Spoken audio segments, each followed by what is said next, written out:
Hi guys! You made it through all of your Skill 10 videos, and that means we get a little mini dance party. But I have to say this disclaimer first.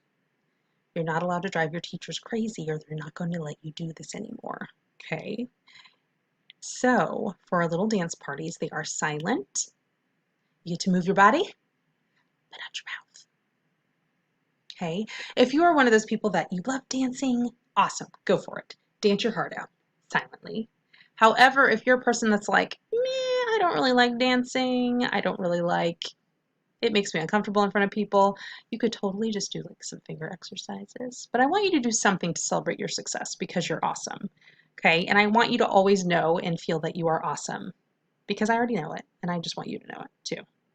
So it doesn't have to be crazy. You could totally just do some finger exercises. Whoop, whoop, whoop, whoop.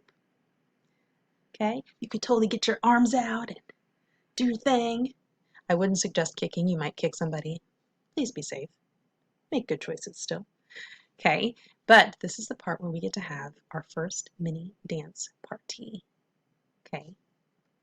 All right. Are you guys ready? You ready? Guess what? You worked hard till the end and you passed level 10. You worked hard till the end and you passed level 10. What? Worked hard till the end and you passed level 10. You worked hard till the end and you passed level 10. Okay, keep working hard, guys. Have a good day. See you later.